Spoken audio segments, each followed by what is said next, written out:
Welcome to Women Who Rebrand, episode 48, where I'm joined by the incredible Jessica Jones, also known affectionately as the Fat Funny One. Jess has had an incredible journey since starting out as a blogger, winning awards, influencing and doing comedy shows, and now she's a published author. We'll be discussing the important and empowering topic of how to build confidence, love yourself, and embrace your body. And Jess will be sharing her inspirational journey, thoughts on being a role model, and how she deals with online trolls. She's also going to discuss how she overcame negative self-talk to build her confidence. If you're someone that's struggling to build self-confidence, stay tuned for Jess's valuable advice. Join us for this inspiring and motivational episode. So Jess, I cannot wait to speak to you. Thank you so much for coming on. Thanks for having me. Yay. You have I'm going to say new, but it's not new, but it is in terms of, it's new to you and new to us. Own It. Amazing. Yes. I have started it. I'm going to admit I haven't finished it because I'm waiting for the audiobook, which I know is coming out by the summer, as you said, right? It will be out by the summer, and we've talked about it, but reading's not for everyone, like the physical reading of a book, so I totally get that.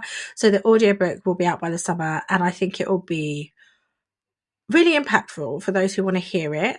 And because it's all about motivation, and I hope it's like talking to a friend, I'm hoping it's going to be like your mate giving you a pep talk when you listen to it. Yeah. Absolutely. So by the summer you can listen. Yeah. Are you reading it yourself? I am reading it myself. So it's going to be me in your ear being like, girl, you better fix up.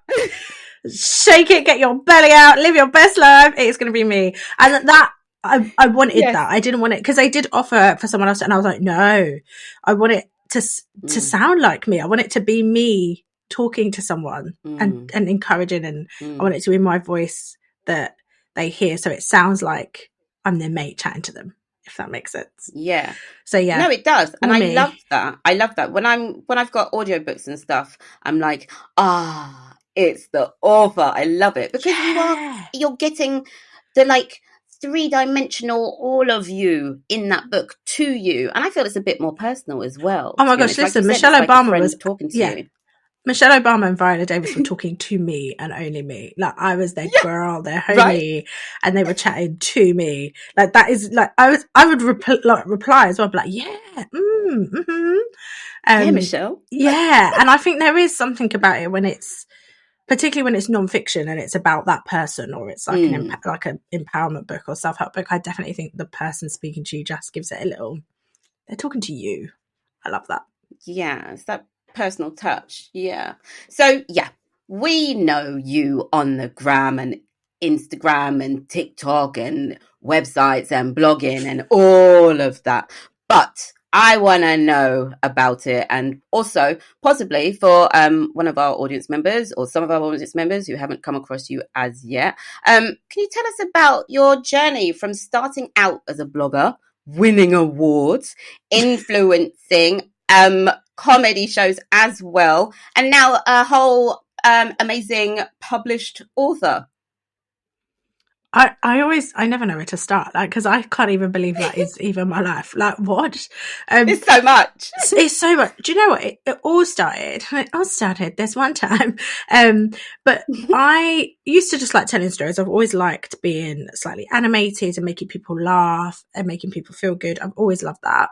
And I started just, I guess, writing stuff, and a friend said to me, you should start a blog. And this was back in the day when you actually had a blog, like a website that people went to and looked at your blog. Like, there wasn't the social media world it is now with like influence and stuff. It just wasn't like that.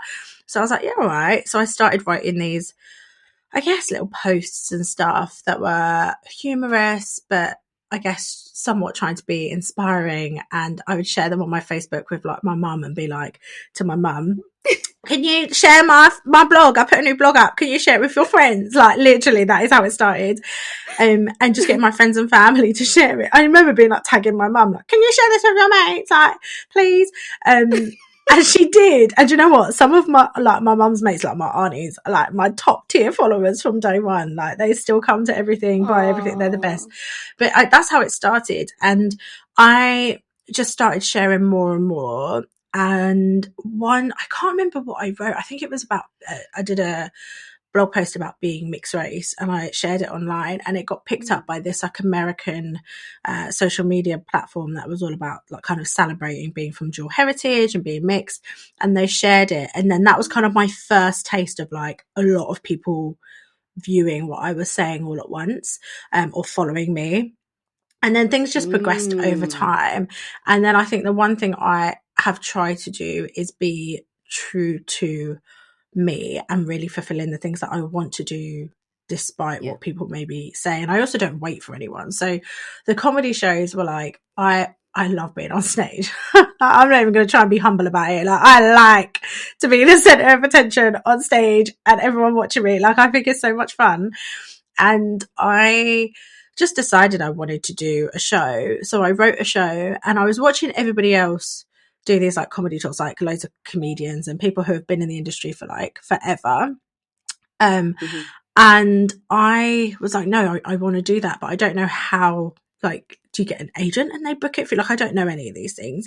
So I was just like, well, you need a theatre. So I had a theatre that I'd been to before, and I rang them and I was like, can I book it? And I just did it all myself, and I booked it. I created the posters. Wow. And I don't think people knew that. I think people just assumed I had like a team of people who did all this. And I kind of just mimicked what I'd seen. Like, you needed a poster, you needed somewhere to buy tickets, you needed a venue. And I just went with what I had seen before. And I did it all myself. I got my friend to take some like headshots of me that I could put on the poster, and I did all of this stuff, and it sold out. It was my first like proper big show. I'd done like little live events where it was like more motivational, like intimate talking events, but this was like a big 300-seater theatre. Yeah. And I worked full time at the time. I used to practice my show driving to work. I had a 2-hour commute each way. I practiced in the car. I wrote most of it in the evenings. And then I just hit the stage. And then from then people were like, oh, we want it in this town, or, you know, come to Manchester, come to this place. And I was like, all right. So I did the same thing over and over again. And I like roped in my mum. I roped in my husband, Trevor, one of my mates. And I was like, right, can you do this? Can you do this? So overnight, Trevor became like a producer and like light technician. Like, he just like had to just roll with it when we went to venues. My mum became like a host and like manager. Like, I just like roped everyone in, and we did this like mini tour of the UK. And I was like 8 months pregnant at the time as well, just because, you know, I have nothing else to do. Yeah, because I didn't want, I did the first show when it sold out when I was like, I think 3 months pregnant. So nobody knew I was pregnant. But I didn't want the momentum to go away, because when people are excited about something, I knew that if I waited until after I had the baby and waited a year, the momentum and the excitement over the show would have been lost. So I was like, I'm going to have to try and, plus I thought it'd be easier doing it pregnant than with a newborn. So considering I was having like, I don't even know what number kid at that time, like 2 or 3, like I've lost count now. I've got so many. And I just thought I really want to do it. So I crammed it all in, and I did them all back to back. And I think my last show was in Brighton. And then I think it was Jason, my third. I had him 3 weeks later. But I just wanted to do it. And I think people assume that there's this like huge thing that goes on behind the scenes. And for some people there is. But for me, it was just, I want to do this. I love doing this. I love making people laugh, but I also want to inspire people with this journey that I've been on. I'm going to write a show, I'm going to book a theatre, and I'm going to pray that someone turns up. And I just took a punt on myself, because I thought if I'm not going to take it on myself, my expectation that all these agents and, you know, TV shows, no one's going to take a chance on me if I can't even take a chance on myself. Right. And so I took that risk, and I booked the theatre, and, you know, some miracle, people got the word out and people bought tickets. But that was huge, and it's just been onwards and upwards since then. There's been ups and downs, but it's been pretty much me just being like, no, I want this, so I'm gonna do it. Focused. Doing it. And now a published author, I should say. Yeah, like that. Even that was like, and I'd got an email a bit before from a publisher asking me to write a book. And I was like, yes, but they really wanted me to go down this mainly about parents and mums and like mum body and confidence and stuff. And I just thought, but I'm excluding a whole host of people who aren't parents, who haven't gone through that. And also, yes, your body changes, you know, for the majority, not for everyone. When you're a birthing person, your body might change, but not for everyone. And also, I just felt like I was really niching down who needed the message. And I wanted the message to be for everyone, particularly, you know, people might have gone through medical procedures and their bodies have changed. That doesn't have to be because you've become a parent or been pregnant. Or some people just have body issues or don't feel confident in themselves, whether that's their self-image or physical body or emotional or whatever it is. And I just thought, I don't want to limit myself. And so I said no. And that was really hard because when you're offered something you want, you got like, I was just like, oh, but I'm being offered a book deal. Like, that's like the dream, right? Like, I should say yes, but it wasn't right. And it wasn't going to be for the majority that I wanted it to be. So I said no, and was devastated. But a few months later, I got another email from another publisher who was like, we want you to write a book. And it just, what do you want to write? And I was like, yes. And so I did that and I wrote it. It was during lockdown, trapped in the house with the kids. And I'd write all night and just by some miracle, I managed to finish it.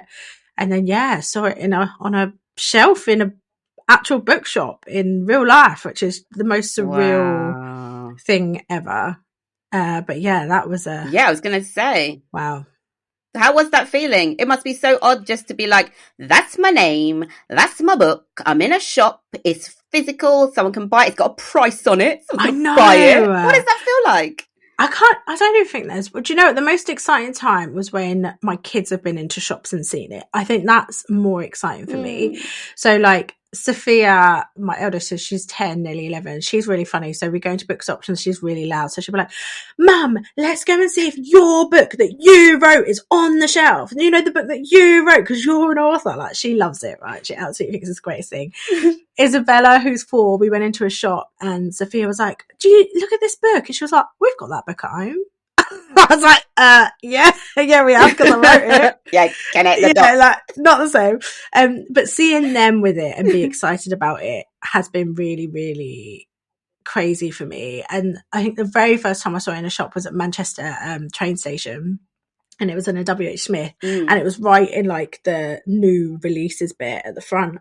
And I FaceTimed my mum and everyone in the shop must have thought I was absolutely insane. Cause I was like, oh my gosh, like screaming in the middle of the train station. And then this poor girl who worked in WH Smith, I should have gone back and apologized at some point because I was just so excited. And I was like, this is my book. I wrote my book. Look, that's me at the back. Look, I wrote this book, just like in her face. And she was like, okay, that's really nice. Well done. I was so excited. I was so excited. And it's just so surreal. I think I can't even comprehend that I don't think it even feels like I wrote that and it's on a shelf. Like, it's just bizarre. But it's such a beautiful sense of accomplishment. And I think especially seeing like my mum's taken selfies with it in every bookshop she goes in. She rearranged the whole shelf at Gatwick Airport because she found a couple copies of my book and decided that it needed I was like, Mum, you really can't rearrange a shelf. And she was like, I put it right at the front and I stuck it out so people could see. So it's surreal, but it's just the coolest thing ever. It's amazing. You've worked so hard as well. So I'm just like, when you said that, you know, the book's coming out, I'm like, yes, this is it. You absolutely deserve this because, you know, you stayed focused and true to you. And turning down that book, like you said, obviously, you know, that was temptation right there. But you didn't let it steer you. And it's so easy just to say yes. And, you know, looking back, you know, it probably wouldn't have worked. And how many books have we got about motherhood and weight and that kind of thing, especially from influencers as well? Not to diss them, but there's no point of writing something that's been written and just regurgitating it just because it's you, because then, you know, there's no longevity in that either. There's nowhere to go from there. And you have put yourself in a box. That's the box you're going to have to stay in forevermore. Yeah.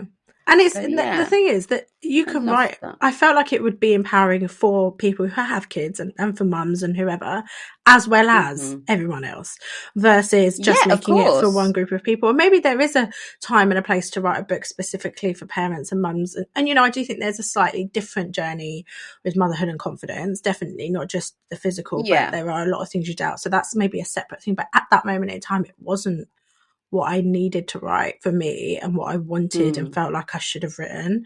Um, but it was the hardest thing to say no when someone is saying, I've got an opportunity that you want so desperately. Like I've had a write a Yeah. book, post it on my vision board for forever. Um, but I think that's part of, there's more success long term when you are more authentic than if you go for it. But it's hard. It's hard to say no. Like, and no, and to that feeling of, am I making the right decision, or am I like, how do I trust that I'm not just being impulsive and saying no because I'm worried or scared or anxious, versus I'm saying no Hmm. because it's the right thing to do. It was Hmm. tough, but I do genuinely believe that actually if you stay true to you, the bigger and better opportunity will come. And that's, I know that sounds so like cliche, doesn't it? But I definitely think that's true. Well, it is true. It's Mm. true in your case, and yeah, Mm. you did the opportunity. If it's meant to be, it's gonna happen, and I'm Yeah. definitely an advocate for that. Thinking back, looking at everything that you've done, Just a couple of would you things, do yeah. it? Just a couple of things, like probably took you 2 minutes or whatever.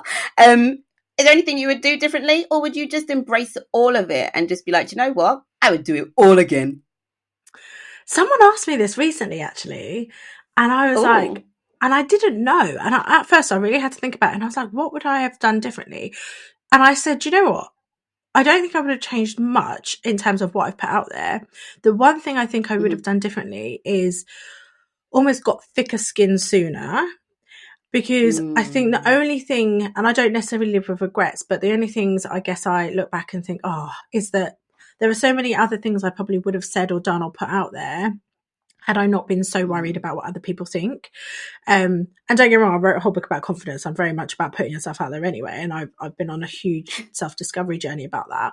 But I think Yeah. accepting that you're not going to be for everyone sooner allows you to be more authentic, more confident, and feel more empowered to own it and to be you far quicker than I probably have. And I feel like I've always been genuinely Jess, like I have.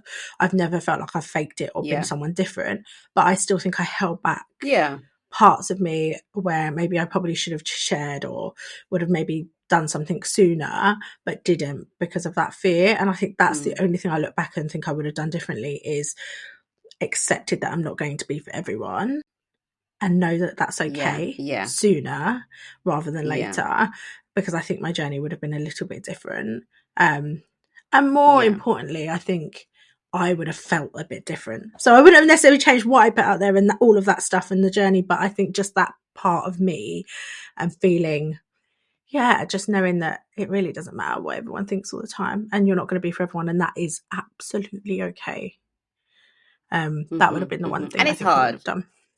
Oh my gosh, of course it is. We're like Yeah. And it's literally conditioned to be people yeah. pleasers, aren't we? Like it's really hard. Right. Well, I was speaking to someone, one of a guest the other day, and she was a therapist. Can't remember which one because it's been a lot crammed in getting We this love a recording done. therapist. We love a But she therapist. was, yeah. Oh yes, I'm like free therapy. Yes, please. Let's get all the therapists on my show. I just like talking about my issues. But she was saying, everyone who is born, we're not born with these insecurities. We're not born with low self-esteem. It's something that is conditioned. It's your environment, it's your upbringing, it's your experience, etc., etc. So it takes time to unlearn that. Mm, And you're a big adult and you've had all of these things taken with you. So, I wouldn't say don't be so well, I would say don't be so hard on yourself, but it's growth, and mm. the book shows that growth as well, and you've done it. Yeah, So and it's a yeah, but journey it that is you have to hard. go It's on. definitely It is hard. hard. It Yeah. is really hard, but I think it's just part of the journey, isn't it? Um, it's Yeah, part of that, and absolutely. I think we underestimate how hard it is to unpack and unlearn so many of the things that we're taught. We're literally taught, like I think back at some of the stuff, like everything we're taught for the majority is to be quiet, be good, be polite. Don't make things too difficult for anyone else. Like, and that even as a child, isn't it? Right. Like just sit and be quiet for a minute, because ultimately it makes it difficult for everyone else. If you could just be quiet, because it's going to make it difficult for everyone else. Everything is about everyone else. So I'm like, are we even Yep. surprised we're literally a generation of people pleasers? And so a really good example of that, actually. Yesterday was my grandfather's funeral, and at the funeral someone had sat in my seat at the front row, and there was a bit of a hoo-ha of who was sitting where, and the person wouldn't move. And really, in hindsight, I look back and they should have moved, like they really should have. But because I was so like, I don't want to just, it's not the time and the place to cause a drama. Like, it is what it is, just sit somewhere else. I ended up having to sit by myself, right? And I didn't get to sit with my immediate family. And it was fine. Like, I was literally just like an aisle over, and I was still in the front. But I came home and I thought, oh my gosh, I was so like, just keep the peace, be polite, blah, blah, blah, blah, when I wasn't being shown that same courtesy. But we are so taught to like, just keep the peace, don't worry, be the bigger person, blah, blah, blah, like that in that. And don't get me wrong, I don't regret my decision in that moment, because it wasn't the right time to, make a big drama about where you're sitting. But I just thought, wow, we are literally like, we'd much rather be uncomfortable ourselves and sit with our own discomfort than make someone. And in my head I thought, I don't want to embarrass her and make her move in front of everyone, so I would rather save her from that embarrassment than sit in my rightful seat. What? Like, how crazy is that? We do it with so many things. And again, I don't regret that decision at the time, because I think it was right for the moment. But how many other times have we done that in our lives, or in situations at work or at home, or in whatever, where we'd rather sit with our own discomfort than have the confidence to own what we want to do, or take the rightful seat. The point of that was that it's your entitled rightful place. But we'd rather stand back and say no, because we haven't got the confidence or the, to step out of that. But you should just make everyone else feel comfortable, because it's easier. No, it's not. No. Not long term. No. And you should be a priority. And plus, then I think with people pleasing, we've done an episode on that. I absolutely loved it, because again, people pleasers are here. Absolutely. Yep. I've gotten a lot better, I can say. But it's just that thing of, it's easier to kind of mistreat yourself than it is someone else. And I say it to my kids all the time. I'm like, you shouldn't stand for that, and speak up and make sure you're not just being friends with someone just because you don't want to upset them and you're just doing things because they want to do it. It's important that you have fun too. Absolutely. Because you matter. And one of the things I say in my book is, children will do as you do, not as you say. So we can tell them all of those things, but if we don't live by that ourselves, they are far more likely to mimic our physical behavior in terms of what we do in those situations when they're watching versus what we tell them to do. So I have learned so much around how am I handling myself in these situations that my children are watching, so that they know. So little things like, we went on holiday and wanted to do karaoke, and I was like, oh no. And Sophia's like, oh, you should do it. I really want to do it. And I was like, all right, I'll do it if you do it. Because I wanted her to feel like she could totally do it, like have the confidence to go up on stage and do it. And she went up and sang, and she was incredible. I went up and sang, and I came off and she was like, yeah, maybe you shouldn't have done that. I love it, honestly. I was like, thanks. I love that. But I was like, I have to live, but I'm encouraging her to go and do something. And then when she's like, oh, will you do it? I'm like, oh, no. And I thought, no, I have to stand by that. And even though I absolutely embarrassed my whole family and myself by going and doing karaoke, for me, it was the principle that no matter how bad I was, I still went up and did it anyway. And I owned like the fact that I was awful and it was fine. But I thought, she is going to remember more so that I did it than if I hadn't done it. And then thought, but she encouraged me to do it. Well, if she won't do it, why should I? And so I talk about that a lot, that, like you said, telling your kids is so important to do that, but we also have to do it ourselves for them to see that behavior modeled, particularly around confidence and owning it, because it's all good and well us going, yeah, you should be confident, you should be the best version of yourself, do this, do that, and then they don't see how to do that because there's no version of that they can follow. And so part of my journey was, no, I have to own it in order for them to. I can't just tell them to, because that's not really going to work. So that was most of my motivation to to be better and to do better, so that they actually could see how to do that. And there's so many life lessons in there as well. Plus, the added bonus, your parenting skills coming out there right there. She had the confidence to tell you that, Mum, you weren't that good and maybe you shouldn't have done it. But she feels confident enough to say that and knows there's going to be absolutely no rejection there. So there's so much things that children can learn from when you're like, you're honestly parenting, but giving them the space to have a voice. And that is also so important. So important. I love it. Yeah, and that's uncomfortable for us, isn't it? Because I was taught that children are seen, not heard. And my mum was quite good at empowering us, but it was still very old school values in like, you're still a child, so you don't know, and your opinion isn't really relevant because you're a child. But that's really triggering when your child questions you, because you're like, why are you questioning me for? Don't question me. Who are you questioning? But they should, because if they can't question you, how do they go out in the world and question anything that's going on around them? And we have had to get really comfortable with that as parents. And it's really difficult. That's like, I don't think people understand how difficult that is to be challenged by them. But you have to get comfortable with that real quick if you want them to be able to become the people that you want them to. But yeah, that's not easy. It's not easy. That's what I call parenting on purpose, because I think a lot of people just do the whole thing, get married, have children, and it's just for the sake of it. Whereas I'm like, well, for me personally, I want a family, I want children, but I'm having children on purpose to just be the best version that they can be, and just to be confident and love themselves, and kind of just not get that head start, but just don't to get this head start that I didn't get, to have the proper start in life, so they're not having to learn all of this like at my age, like 40, and I'm only just learning, actually you can be thinking about yourself first, and no, you don't have to do that just because someone else asked you to.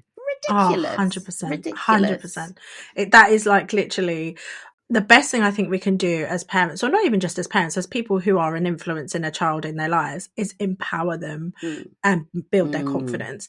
Because that's just, for me, it's just everything. Like, that's what they're going to take into the world to make decisions, to trust their instinct, to think if something, so all of that stuff is from, like, if you lack confidence, it's really hard to trust yourself. So ultimately the Latin definition of confidence, I can never remember what it is, what the actual word is, but it means to trust. Is confidence. The definition of confidence in Latin is to trust. And so to have self-confidence is ultimately to trust in yourself. And how do you trust yourself? How do you trust your instinct if you haven't got the confidence to do that? And so much of life and navigating life is around your instinct, isn't it? And trusting, this situation doesn't feel right, this person doesn't feel right, I don't like this, I'm uncomfortable about what this person's saying, and trust in those feelings that come to the surface. But if you haven't built your child's confidence or your own to actually then act on those feelings that don't feel quite right, you often end up feeling worse later. And that's not to say it's anyone's fault if they get into a situation that they don't like. Absolutely not. But it's about building your confidence to take an action on those feelings that you're questioning. And that's what I want for my kids, is that when they're older, or even now, and there's maybe a friend that said something that makes them feel uncomfortable, is to then have the confidence to say, actually, I don't like the way you've said that, and be able to say that part. It's about getting them over that bit. And I feel like if they can say those sorts of things to us, then they can say those sorts of things to anyone. Because and that's the hard part, is getting comfortable with them doing that. But I think it's the right thing to do. The best thing we can do for them is empower them to be themselves. Yeah, it's so true. So you share a lot of your life online, even if it is curated just a tiny bit. Obviously, we all do it. I move the dirty dishes, you mean, so I could take a picture. Yeah, and get the right lighting angles. Yeah. Get that speck of dirt. But yeah, you share your family, your kids, your husband, Trev. We all know him. But does sharing a lot of your life come with any negativity, like internet trolls? Oh my gosh, of course it does. Did it?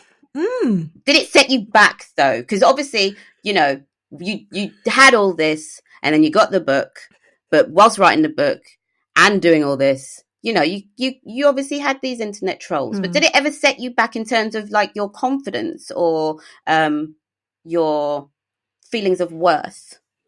Yes and no. I think one thing, and I talked about, it's funny enough, I met someone on the train the other day randomly, ended up having this really deep conversation, and we talked about this, and I was saying what I've learned now, and I guess going back to when I said the one thing I wish I learned is like accepting that I'm not for everyone earlier on, but in saying that now, and I guess this is more of how I react, is there are a couple of things. One, only hurt people. And I know that's cliche to say, but it's true. There is nobody in this world that is happy and living their best life that's got time to be horrible to someone on the internet or in real life or in any aspect of life.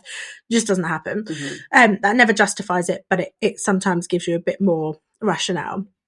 Two, if someone says something to me and I find it triggering or hurtful, I have to do the work to unpack why that is, because if they have said something that's triggered me, there's something about that I feel there's truth to it, or I feel some way about it. Oh. And so I now have started to not necessarily use it to my advantage, because that sounds silly, but what I've started to do is use it as a way to unpack the things that maybe I didn't realize were brewing or I was feeling. So for example, someone might come onto my page and go, oh my gosh, you're so fat. I literally laugh that off. Like my handle is the fat funny one. Like if I haven't owned the fact that I'm fat, then you've lost your damn mind. Like I literally have put it in my title. The fact that you think that's going to insult me is crazy to me, right? So things like that, whatever, water for duck's back. If someone questions my parenting, depending on how I feel about the choice that I've made, that I can sometimes find a little bit triggering. And if I do, I often ask myself, why have I found that triggering? Is it because actually I feel guilt about this decision, or that actually I didn't feel 100% about it in the first place? And if that's the case, let me unpack that and decide why.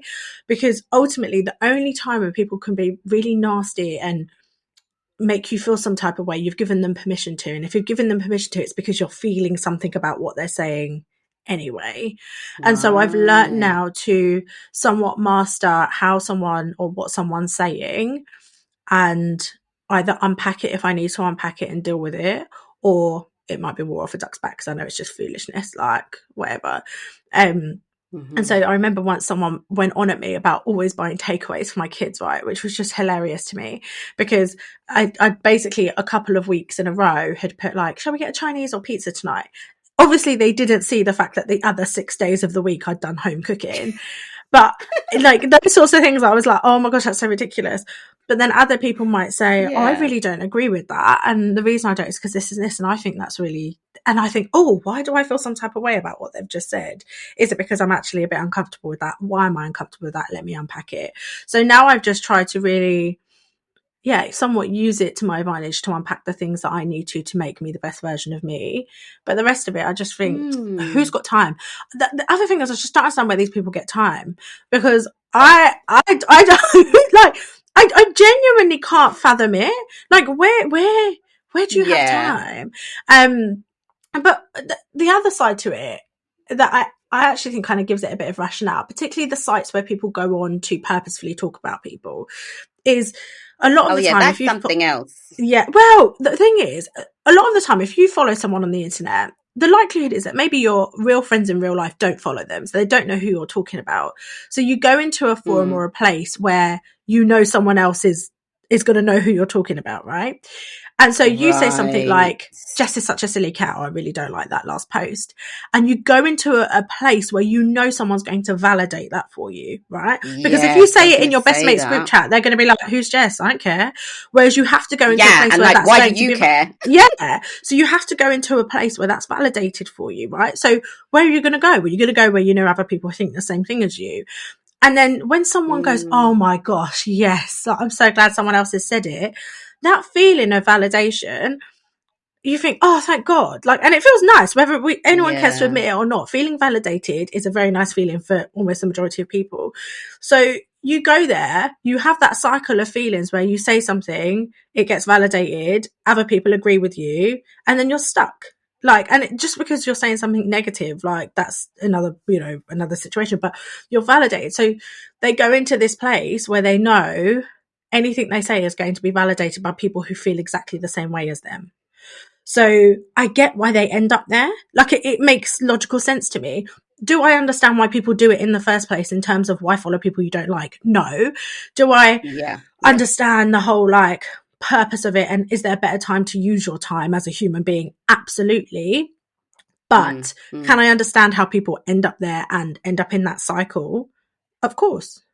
Because even I've had it where you've met people or you've said something and you go, oh, I really don't like her. Or, oh yeah, I didn't like that. And they go, oh my gosh, yeah, I know. And you go, oh yeah, I'm glad it's not just me. I thought it was just me.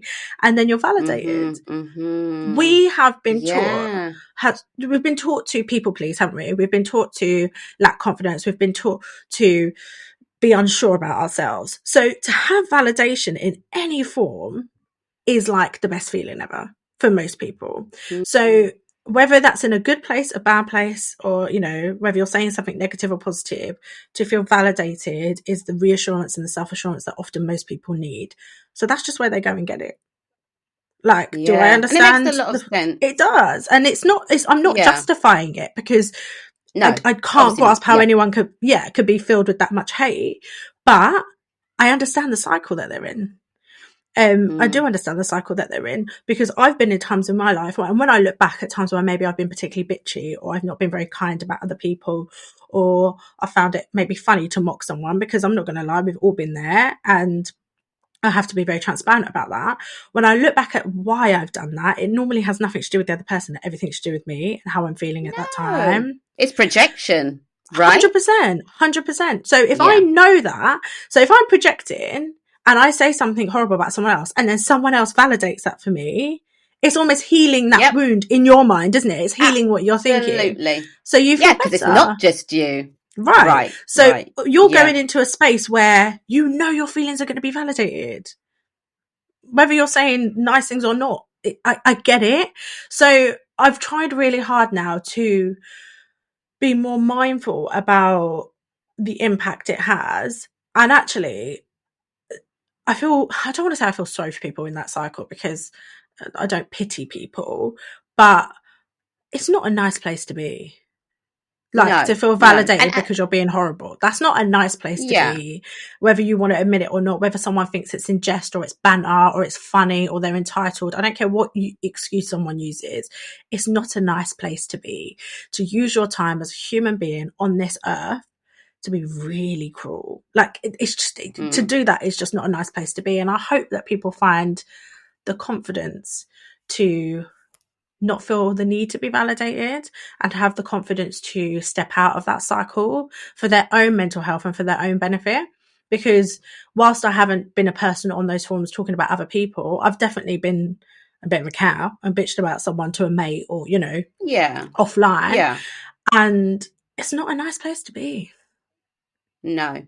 And it's not a nice place to be, because and it goes back to what you were saying, hurt people. And obviously we're not saying that to justify people's actions, but you're not going to go out of your way to say something negative about someone if you aren't in a good place. If you're not going through something fantastic, you obviously want to just pour it out. And it obviously sometimes for other people, it makes them feel better about themselves, because they can just put that feeling about themselves somewhere else. 100%. And if it's put onto someone else, and then someone else is like, yeah, you're right, it's like, oh, that's just magically disappeared. That's not my 100%. Problem anymore. Exactly. It's them. And that's just, I guess, where it comes from. But yeah, I just hope those types of people, as you said, I don't pity them either, but it's just like, I know 100% something's going on with them. And I always. hope instead of using that energy to be mean or be negative, that they just get like some kind of form of therapy or whatever, or help, or just speak to a friend in terms of healing whatever's going on with them. But yeah, and it's the self-awareness that you described that. It's Yeah. the confidence to own that part about you. And when I talk about owning it, it's not just about owning it in a bikini, like getting your belly out. Like, that's not just what I'm talking about. I'm talking about owning the Yeah. parts of you that aren't so nice, owning the parts of you that has made mistakes, or owning the bits of you that have maybe put you on a journey that you know wasn't quite right, the right path for you at that time. It's about owning your whole self in every aspect of you, because I don't think you can go on this journey of loving yourself without healing the parts that feel broken, and without owning the parts that you, and I don't want to say regret, but ultimately look back on and maybe hoped that maybe that wasn't the way it had gone. Yeah. And there's definitely parts of my life I look back and think, oh, you know, Jess, come on, you could have handled that differently, or maybe that wasn't the best decision at the time. And I don't look back and think and berate myself for it anymore. But what I try and do is own those decisions, because they've led me here, and find a way to heal and move forward. And I wanted the book to be empowering, but also, like, there's a section of the book where you can write to your younger self, and there's quite a lot of reflections and self-reflections at the end of each chapter, because I didn't want it to just be you just read it. I wanted it to really be about, no, you've got to reflect on why you feel that way. Is it something you've learned? Is it something you've done? Like, we've got to do the work. Like, it's not an easy thing. And owning it and being confident, I think people just instantly go to this, like, I don't know, getting your kit off, feeling, you know, like feeling empowered. Like, that's the go-to, isn't it? And I was like, oh my gosh, it's so much deeper than that. It's so much deeper than that. There's so much to own and to get comfortable. And until you own those parts of you and own yourself authentically, you can't be authentically you, because there'll always be parts of you that you feel shame about or feel like you can't share. And when you have those parts, and this is not to say you have to put your whole life for everyone to know, but if you feel crowded in shame and you can't own your whole self, it's really hard to be authentically you. And that's what it's more about than just, and don't get me wrong, I try and encourage everyone to whack on a bikini no matter what size and no matter what your body is, because that's important too, but it's not the entirety of it. And I think that's what people maybe thought, but I think it's far deeper than that. At wwrdigital.com, you'll find the Women Who Rebrand podcast and bonus content to accompany each episode.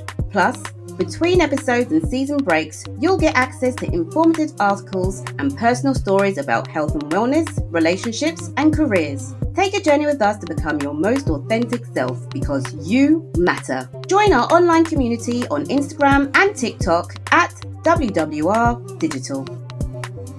Goes back to a show that I recorded last week in terms of self-care, and she was saying, you know, self-care isn't just what you see. It's not about pampering sessions and, you know, having a bath and buying yourself some chocolate. It's the whole encompassing. It's acknowledging, you know, your shadow self and acknowledging your faults and working on that. And it's just everything. It's just becoming whole. So I like the fact that you mentioned that, because it's like, you know, owning it isn't just, like you said, whacking on a bikini and being like, yeah, I love myself in a mirror. It's everything inside you, whole, spiritual, energy, everything. And once you work on that and get to that place, or even near that place, because obviously it's a journey, we're never going to be 100%, but it just, when you get to that space, it feels so good. It freedom feels incredible. Yeah, the freedom. Absolutely. Everyone always asks me, what's the freedom? And I'm like, freedom. The freedom to be yourself in a space and be comfortable about that. The freedom to wear what you want, to be who you are, to get like all of those things. Freedom is like what everyone's working towards. Freedom, like financial freedom, spiritual freedom. Like, everyone wants freedom in some way, you know, some way or another. But the freedom that comes with being really comfortable about who you are is, I always say to people, it's an addictive feeling, because you want more of that, because you validate yourself, you feel good about yourself. You'll end up in spaces because you know you deserve to be there. You won't question what you should wear somewhere, because you'll just wear what you want and don't care what anybody else is wearing. Like, all of those really small little things. And don't get me wrong, it doesn't happen every day. There's still days I'm filled with self-doubt, because I think that's just a normal human feeling. But there are far fewer days of that than there ever was before. And that's what I want for people, is just that, like, it doesn't matter where you are, like, that feeling of freedom is so igniting and empowering. And I want that for everyone. I feel like everybody deserves that. We deserve Yeah, that. Like, we absolutely. totally deserve it. Yeah. So in your book, I was reading through it, as I said, you share an old journey entry you found from Mm. 2011. And, for me, it was a bit triggering, to be honest. Not in a bad way, like triggering and putting it down. But just the feelings that you shared, like it was heartbreaking. Like the fact, you felt like you weren't attractive, or you felt stupid and you're like, oh, I got sacked from my job, but actually I thought I was going to get sacked, so I just quit and stuff like that. But Mm. it was like really speaking unkind to yourself, and I know so many people have done it. I've done it for years, and there's loads of people that still do it. But we were talking about the fact that you are free, and it feels so good to be there. But from that point in 2011 to now, how did you work on getting yourself out of that mindset? What did you actually do? Everything I wrote about. So there was like, I think the one thing I always say to people is don't think this is like an overnight thing, because Oh, yeah, yeah. the expectation that I'm going to read a book and my life's going to change overnight is like, no. And it just doesn't work like that. Like, it's taken me years, and I don't want that to deter people from going on this journey, because it's absolutely worth it no matter how long it takes. But it took a long, long time, and I did so many things. I worked on affirming things to myself. I did affirmations. I did a lot of healing. I went to therapy. I talked Mm-hmm. about it. I journaled. Oh my gosh, there were so many things that I did as like part of it, and I share quite a lot. I did loads of journal work and like shadow work and stuff. And I did so much every single day.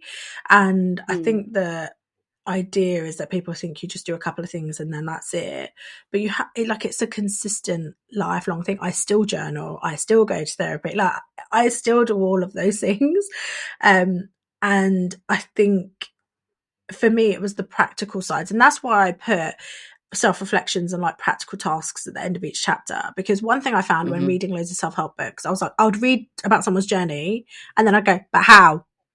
Yeah, But what did you do? yeah, And so yeah. a That's lot what I of love things, about your book as well. I was going to say yeah. that. Yes, like, yay, Yeah, you're at the giving me a end of each task. chapter, I'm like, yeah, here's like, actually do something. So I write myself a lot of letters. I written my past self and future self a lot of letters. I have, what else have I done? Mended a lot of relationships and done a lot of boundary work. Stopped a lot Mm. of relationships, friendships, and all sorts. And so there's so much, but the how to is really about taking action. And I write a bit about self-love versus self-care. And for me, self-love is like the feeling about all of it and feeling deserving of the self-care in the first place. And then the self-care is the Mm-hmm. actual action that you take to do all of those things.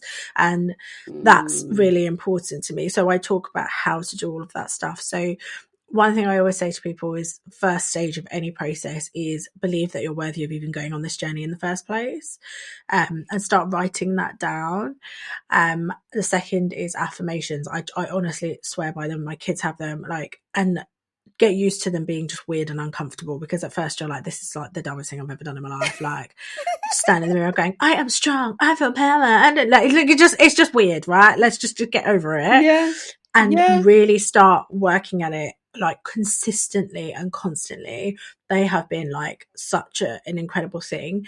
And the other thing is seek out the learning, because one thing is we expect to go on this journey and just know how to change or know the how, like, we don't, like, we're not taught that.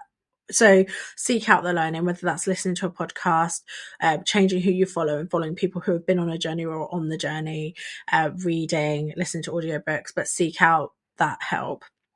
And then if you can and it's accessible to you, go to therapy. Like, I'm a massive advocate for Mm. therapy in my house. And even I talked about it recently with my eldest daughter, because she was feeling quite stressed about something. And I said, oh, we can consider going to a therapist. Um, and she was like, oh, I don't know. And then when I spoke to my husband later, he was like, you can't say that to her. I was like, yeah, but it's so normal. Like, it's not a bad thing to her. Yeah. And I said to her, what do you do if you hurt your leg? She was like, you go to a doctor in the hospital. What do you do if you hurt this? She was like, you go to. So I said, what do you do if your head hurts? If you're feeling comfortable and your feelings are hurt, what do you do? And she was like, you go to a therapist. Like, it's that basic to them. Like, it's just that's what you do.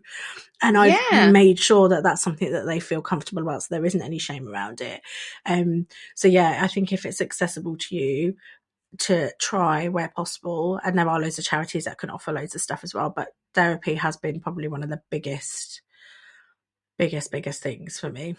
I love therapy, me. Absolutely love it. Same. So one of the things that you just touched upon was placing boundaries. And, Yeah. it's hard for people pleasers anyway, but then it's hard for anyone who doesn't want to upset or break those ties with friends that they've known for years or family members or whatever. But did you struggle placing boundaries Oh my gosh, yeah, it's with horrible. people? It's like the worst thing Mm. ever, and I'm still practicing that. I find it easier to put boundaries in place for my kids in terms of protecting them, or boundaries that support them, than I do for myself. Yeah, Because yeah, again, it's that how of you course. feel, just feeling uncomfortable about asking for what you want. But the one Mm. thing I'll say to people is that initial discomfort goes very far quickly and is far more temporary than the discomfort that you will continue to feel if you allow someone to continue to do what they do. Yes, and don't we know it? Because that's when Mm-hmm. people take advantage. And there's no, Yes, like, yes. it's there's nothing wrong with having boundaries. There's just like, and Mm, one thing I think has helped is encouraging other people to have them as well, and being comfortable when yeah. people set a boundary with me. Because that's the hard part. We talk about boundaries with other people, but how comfortable are you when someone says to you, actually, I don't want you to say that or do that? So getting Yeah. comfortable on both sides. So like, even my sister-in-law had a baby recently, and I said, we'd love to come and visit, but we don't have to. If you don't want people to come around, we ain't coming around. I'm just letting you know, if you've got a boundary, Mm-hmm. we're respecting that. So let me know. Don't let me come if you don't really want me to come and I'm inviting myself. And she was like, that's Mm-hmm. fine. All right. And we had a chat about it and it was fine. But I was really clear on myself also being comfortable with other people having boundaries, and empowering other people to set a boundary with me if they need to.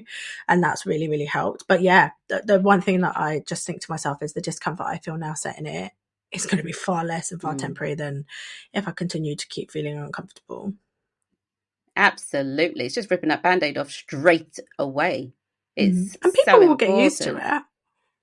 Yeah, of course. It's like I've got a friend who is a big boundaries person. I actually appreciate it. It's like, should we meet up for this and da da da da, and she's just like, no, I don't actually want to. And at first I was like, okay, all right.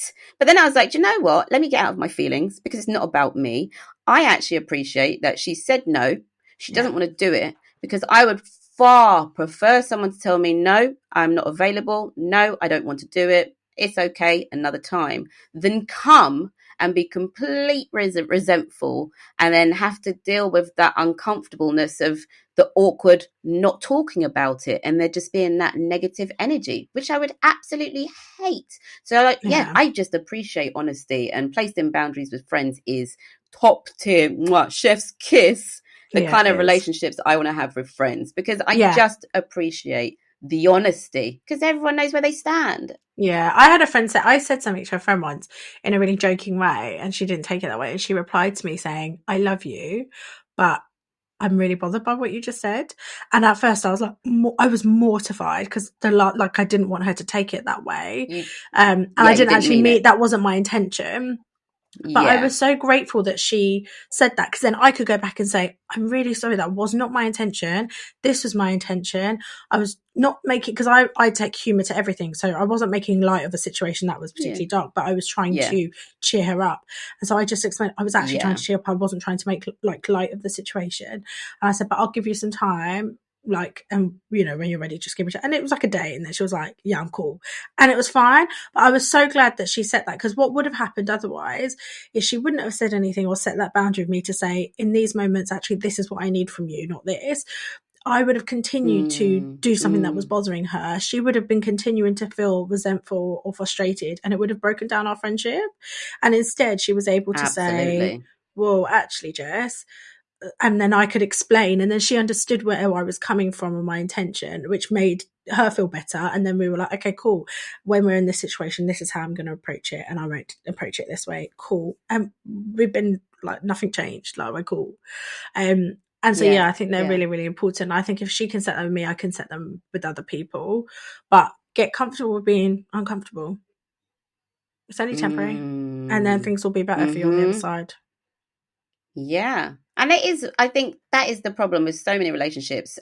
Communication. Communication is just, it sounds so simple, isn't it? Like, you say what you feel, I'll receive it, and it's good.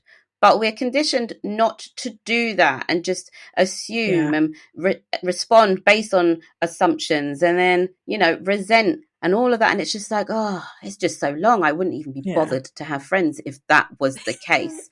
But yeah, I wouldn't. Just me, I'm like, do you know what? I'm so impatient. I'm like, we're either friends or we're not. So let's just do this or Yeah. don't. Come on, speak up so I know where we stand. Like, I could Yeah. stay at home, and I'm one of those people that I'm like, do you know what? I can have fun on my own. For real. Yeah, I yeah, do get yeah. excited when people, I I can do stay get at home. excited when people cancel plans. I'm like, yes. Yeah, you get to have. It's like, if you can be your own best friend, how good is that? Oh my Living your best days, I life. can have fun. I'm like, yeah, man, I'm gonna have the best time. So yeah, if there's a relationship, I'm like, do you know what? This is ruining my happy energy and all that. What is the point? It is Yeah. pointless to me. So yeah, Yeah. I definitely appreciate friendships that have just amazing communication. And it's just, it goes back to what you were saying about your daughter. And I said, she's got the confidence to speak up. If you've got the Yeah. confidence to speak up, then your relationships are just going to be so much better. Yeah. Agreed. So, what advice, besides buying your amazing book, would you give to someone who is struggling to build self-confidence and learn to love themselves? And like we said before, it's not an overnight thing. It's small Yeah. steps. So what small steps, those tiny little steps that they can make? The first thing I think is working on the fact that you deserve it.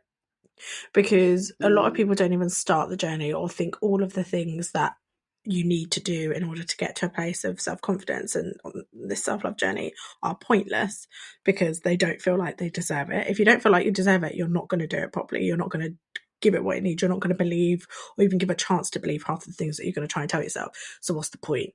And that's why a lot of people don't start the journey, because they go, what's the point? So I think the first thing is work on your feeling of actually deserving to make a change, and being deserving of the life that you want for yourself, or the feelings that you want for yourself, because I think that's the hardest bit. Because if you don't feel that, then like what are you going to do? It's like wanting to, I don't know, pass a driving test and then being like, yeah, but I can't bother to drive. I'm not going to drive the car anyway. So what's the point? Like, it's a bit like that, isn't it? So why am I going to go on all these lessons? Why am I going to do all this stuff? Why bother if actually I'm not going to pass anyway and I'm not going to drive and there's just no point? Like, you wouldn't bother. So you need to, at the very beginning, understand and accept that you are deserving of it, and think of what your life would be like if on the other side of that, like if you did feel more can't speak today. If you did feel more confident, what would you be doing? If you did feel more confident, what would your job look like? If you did feel more confident, what would your wardrobe look like? If you did feel more confident, how would you behave? What rooms would you be in? Think about what that's like and accept that you're deserving of that so you can start on your journey. That's my big, because I think if you haven't got that, everything else I could say to you, you're not going to bother doing. It's so true. It's so, and actually having that visual thing, because we do it with vision boards, don't we? It's like, look what your goals. And when I first watched the Secret, like everyone else, it was like, what do I want? I want a house. I want holidays. And I had all that, and it's just like, yeah, got that. All right. Fair enough. But then it's like, okay, but what about working on yourself? So I like the whole visual thing of, what is my day going to look like if I start this journey? What am I going to look like? What am I going to feel like? And what are the people around me going to be like? And that for me would be like, again, because I'm an impatient person, I'm like, yeah, I want that. I'm going to work towards that. So yeah, actually having that visual representation, even if it's in your head or whatever, that's a good tip. I like that. Thank you. Thanks. So looking back at your entire journey, since you were that little Jess struggling with her confidence back in 2011, which seems like the other day, but I know, absolutely depressing, wasn't. isn't it? It really wasn't. Yeah, absolutely. But yeah, embracing change and age and all that. What words of advice would you give to her specifically at that point? What words of advice would you give to her if you could go back in time and quantum leap and be there? just keep going. Keep putting one foot in front of the other. Oh, that sounds really corny. I don't like that. Let's change that. uh, just be you. Like, just continue to be you. And there's nothing wrong with you, because I think most of our insecurities and self-worth and questions around who we should be are because we don't feel like the person that we are is right, or we question that. And so my advice would be just continue to be you, because it's the you that you are that gets you to the places that you're supposed to be. It's the you that you are that opens the door, that gets you in the room that you're supposed to be, that takes the mic off someone, that holds the mic, that sings and dances and does all the things that you want. It's you that does that. So continue to just be you, and you'll be in the right places where you're supposed to be. Oh, and she's going to appreciate that. If you can quantum leap one day, if we do I would time love travel or to. I would something. really love to. I I'd know, also tell her right? to invent the internet, but that's a different thing. I'd be like, Well, basically, you know what? The internet was actually invented already. It was invented in the 80s, I Oh yeah, heard. but, But okay. So I tell them to invent Zoom. yeah. Like, get Zoom on. I'd be like, right. So Oh, you need to yeah, yeah, invent yeah, yeah, video yeah, yeah, yeah. calling. Yeah, do a bit of Zoom action, and Yeah. maybe start TikTok and Instagram. I'd be Oh, like, yeah, basically, yeah. okay. That's what I would. That's what Yeah, I all would right. also do. Buy Vine, turn it into TikTok, and yeah, you'd be minted. You'd be minted, Okay, yeah. that's a good. Oh, I wonder That what I would would be do. my Probably the same. Yeah, I love that. So what's next for you? What's next? Are we gonna get a new book? Are you allowed to say what you're doing next? Are we gonna get more shows? I'm so excited. There's loads. So I've got a few things in the mix that I can't talk about, which I know sounds so corny Yeah, and like it's always people are like whatever, and but it's it's true. I true. really can't, but they're very Yeah. exciting. I am hoping to Okay. write a new show this year that I can talk about. So I want to write a new show, which is really, really exciting. And yeah, fingers crossed by the end of the year we'll be somewhere on stage somewhere. So I'm doing Ooh. that. And then I'm just putting one foot in front of the other. 2023 started, came at me hard, and has started off with all sorts. So at the moment, I'm just showing myself the grace that I deserve, and I'm just putting one foot in front of the other. But writing a show, doing a lot of things, juggling all the things, spinning all the plates, but also doing it all with a bit of grace to myself. But yeah. So things might come at a slower pace than normal, but I think that's a good thing. Yeah, and it's okay to slow down. We can't do that hustle every day, Jess. Listen, and, it's tiring, man. I need a rest. I need a nap. Come on. And a well-deserved week-long nap, possibly abroad with maybe kids there, but not like you having to look after them all the time. Like that all-inclusive life, and just sleeping. I'm manifesting that. We all need that.